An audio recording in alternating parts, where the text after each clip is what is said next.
So this is my experiment for cork decking. So the last boat that we had, I used the Chinese faux foam teak decking, but it didn't hold up to the dog's nails. And it didn't stick down the whole year.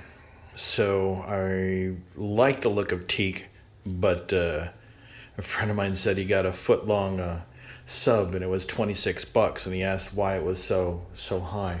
And the guy said that the foot long sub was only $6, but it was $20 for the toothpick. So here's where we are with wood. So for the cork, it's way cheaper. So I went to Floor and Decor and got the 194 square foot roll of cork, which is 4 by, I think it's 48 or 49 feet.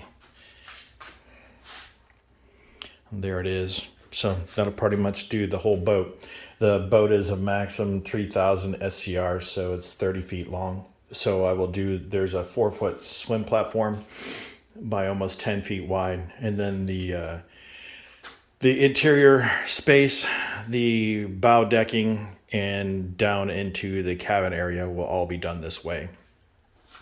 So I did it in 2 sizes. So this is 2-inch,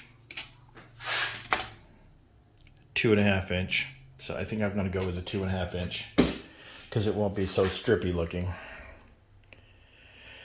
And then I just glued it down with contact cement to a piece of sheetrock because it's just an experiment. Anyway, so I was trying to find something online, and most everybody said to use contact cement, neoprene contact cement. So that's what I glued this down to. So I made a piece of polyester resin board over some 1.5 ounce mat. I scuffed it up with 80 grit, and then I used contact cement.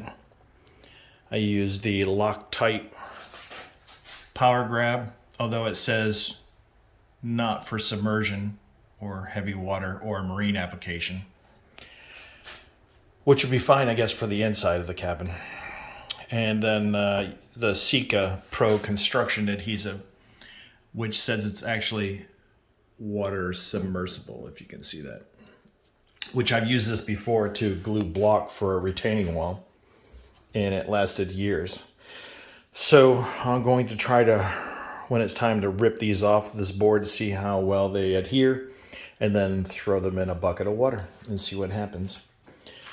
So far I've used the wood sealer varnish primer Total Boat from Jamestown Distributors.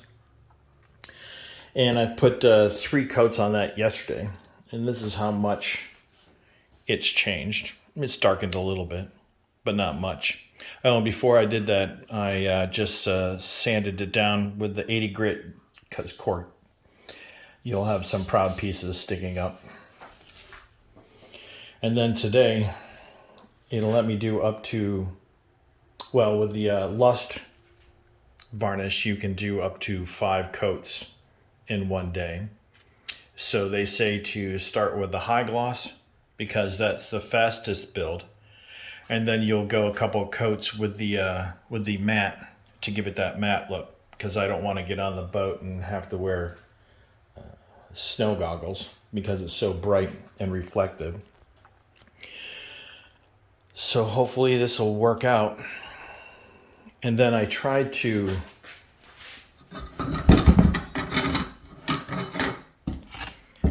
stain, but unlike wood where it actually brings out the graining, it just kind of made it look dirty. So I'm just going to go with the natural look.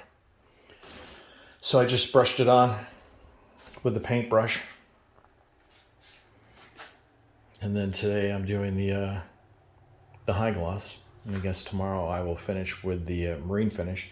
And the good thing about this is that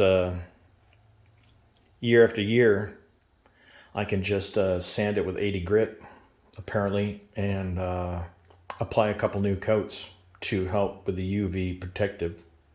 And then the wood sealer primer does come with a UV stable, and then the same with the Lust is UV.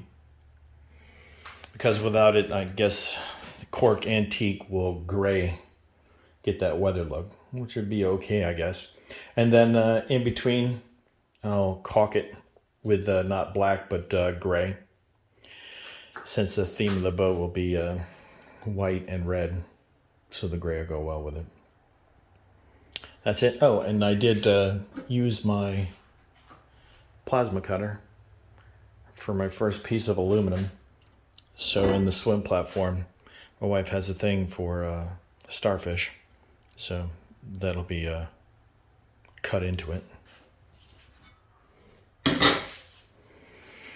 Today I'm going to go to the boat and make all my patterns, and then I will cut it here where it's not 95 degrees, and then I will probably seal all my pieces and then bring them back to the boat, glue them down, and then apply the Lust gloss and then the Lust matte. And then I'll take pictures and do some videos in between. Otherwise than that, thank you for watching. Bye.